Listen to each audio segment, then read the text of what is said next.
ketika pusat menutup pintu tobat.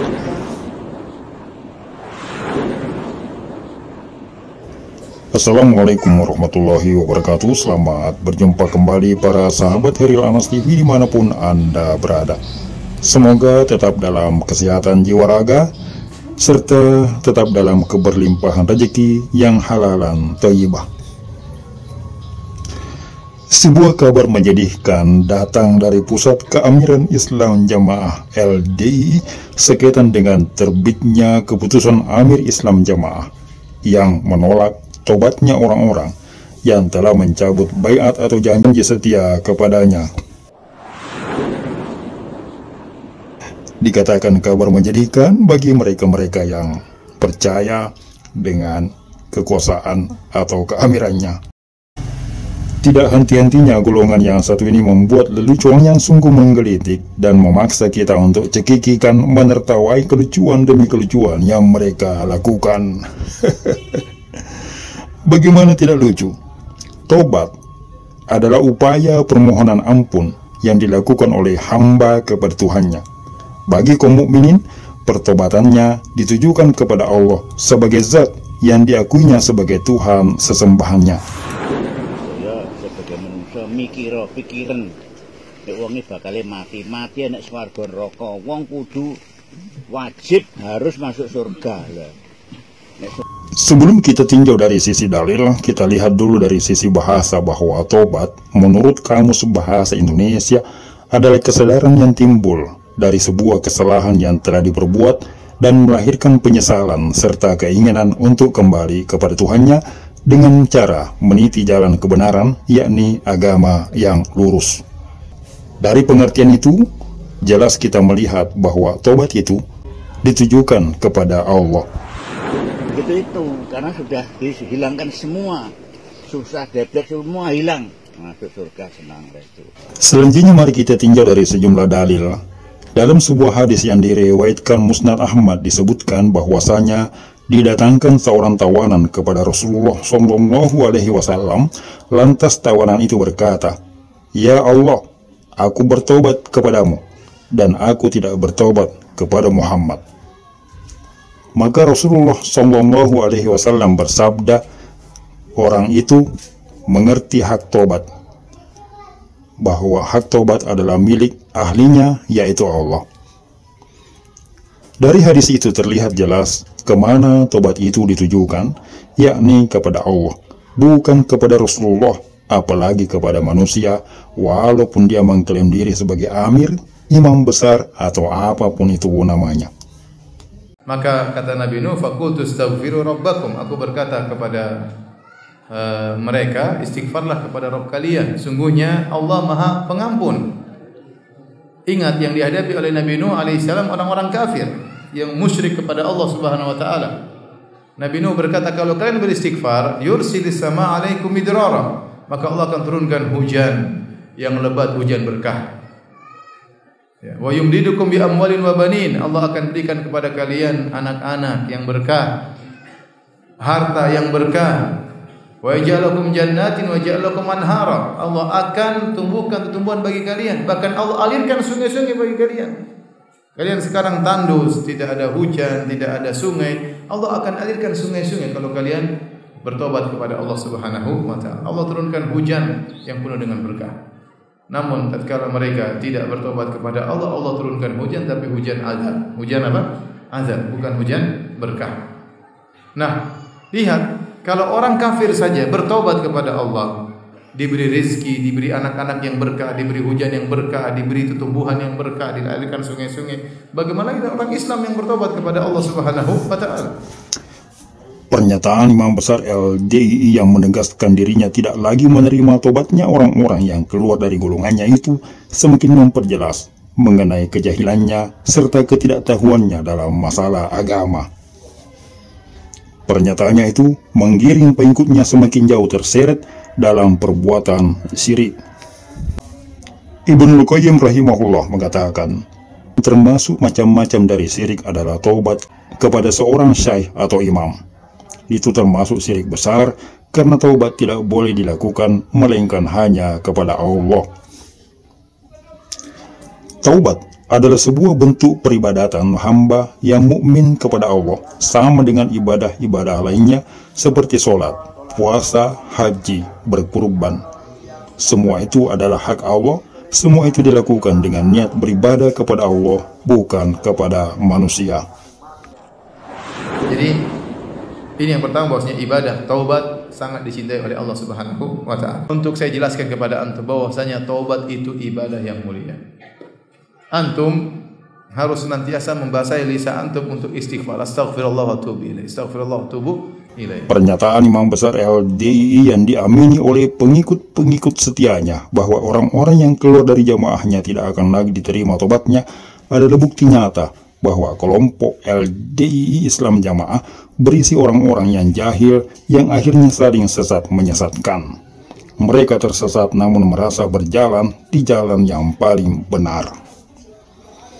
Mereka yang mengklaim diri paling Quran hadis jamaah yang saat ini hampir setiap saat menggelar pengajian seiring dengan semakin gencarnya gelombang hijrah, bukan menambah pemahaman tentang agama, karena memang sejatinya pengajian yang mereka lakukan hanya sekedar untuk mencegah pengikutnya agar tidak mendengar, menyimak dan mengikuti kajian di luar golongan mereka. Padahal sesungguhnya kajian di luar jauh lebih benar daripada kajian-kajian yang mereka gelar. Akibatnya, karena salah niat dan salah tujuan, pengajian mereka tidak membuat mereka semakin paham. Justru akibatnya pemahaman yang sangat mendasar sekalipun seperti pengertian tobat dan ditujukan kepada siapa, mereka pun tidak tahu. Mereka juga tidak tahu orang-orang seperti apa yang wajib melakukan tobat. Dalam surah An-Nisa ayat 17, Allah berfirman, sesungguhnya tobat di sisi Allah hanyalah tobat bagi orang-orang yang mengerjakan kejahatan lantaran kejahilan, yang kemudian mereka bertobat dengan segera. Maka mereka itulah yang diterima tobatnya, dan Allah Maha Mengetahui lagi Maha Bijaksana. Dari ayat itu kita mengambil sejumlah faedah, antara lain: pertama, tobat itu ditujukan kepada Allah. Yang kedua, dilakukan oleh orang-orang yang melakukan kekejian kemaksiatan akibat kejahilan. Dan yang ketiga, Allah Maha Pengampun akan tetap menerima hambanya yang bertobat kepadanya, karena sifat Allah yang Maha Bijaksana. Dalam surat Al-Maidah ayat 39, Allah berfirman, maka barang siapa yang bertobat sesudah melakukan kejahatan dan memperbaiki diri, maka sesungguhnya Allah menerima tobatnya. Sesungguhnya Allah Maha Pengampun lagi Maha Penyayang. Bandingkan dengan pernyataan dan praktik pertobatan dalam kalangan Islam Jamaah yang ditujukan kepada sang amir. Sekedar tidak datang sambung sekali saja, maka pengikut Islam Jamaah wajib bertobat, dan tobat itu ditujukan kepada sang amir.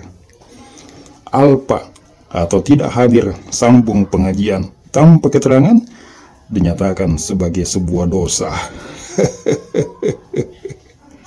Sambung kepada Bapak Imam lebih wajib dibandingkan sholat kepada Allah. Itu sebabnya masjid-masjid LDII lebih ramai saat sambung dibandingkan dengan saat sholat 5 waktu. Di setiap menjelang bulan suci Ramadan, setiap pengikut Islam Jamaah wajib mengisi surat tobat yang ditujukan kepada sang imam dan disertai dengan kafaroh berupa sejumlah uang. Praktek tobat dalam Islam Jamaah sungguh nyata salah sasaran, salah tujuan, dan akibatnya salah jalan. Tobat yang seharusnya menghapus dosa justru melahirkan dosa besar, yakni dosa syirik, menyekutukan Allah. Mereka menganggap ada yang bisa mengampuni dosa selain Allah, yakni sang amir. Pertobatan yang mereka lakukan juga salah sasaran, salah tujuan, sekaligus salah praktek. Pertobatan yang seharusnya dikerjakan secara rahasia dengan Allah, dosa dan aib yang seharusnya disembunyikan dari orang-orang, justru dalam Islam Jamaah dosa dan aib itu ditulis untuk kemudian dibaca dan diketahui manusia.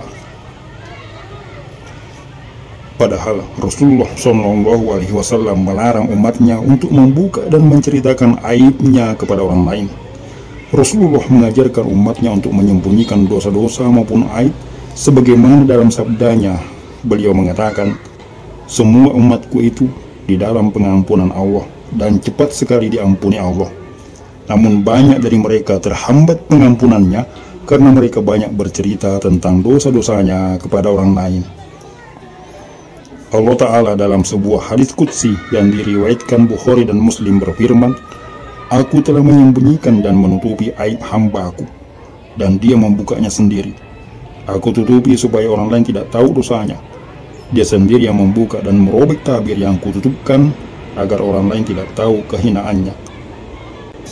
Dia yang membuka kehinaannya pada orang lain, padahal Aku menutupinya.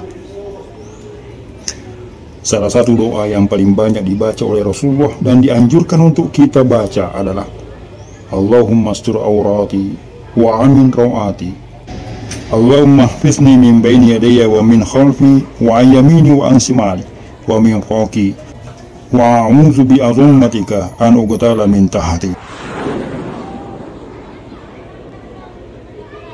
Ya Allah, tutupilah auratku, maksudnya aib, kesalahan dan dosa-dosaku. Tenangkanlah aku dari rasa takut. Ya Allah, jagalah aku dari arah depan dan belakangku, arah kanan dan kiriku, serta dari arah atasku. Aku berlindung dengan kebesaran-Mu agar aku tidak dihancurkan dari arah bawahku. Rasulullah saja memohon kepada Allah agar aib-aibnya ditutupi oleh Allah. Lah kok sang Amir LD itu justru mengajak pengikutnya untuk menulis dan menceritakan semua aib dan dosa-dosanya, lalu menulis surat taubat kepadanya. Sungguh sebuah amalan yang menyelisihi sunnah, menyeret pada perbuatan dosa besar yakni syirik, dan lucunya dibayar pula. Sungguh hanya orang jahil yang sanggup melakukannya. Semoga Allah memberi taufik kepada mereka dan kepada kita semua. Sekian celotehan. Sampai jumpa pada celotehan berikutnya. Assalamualaikum warahmatullahi wabarakatuh.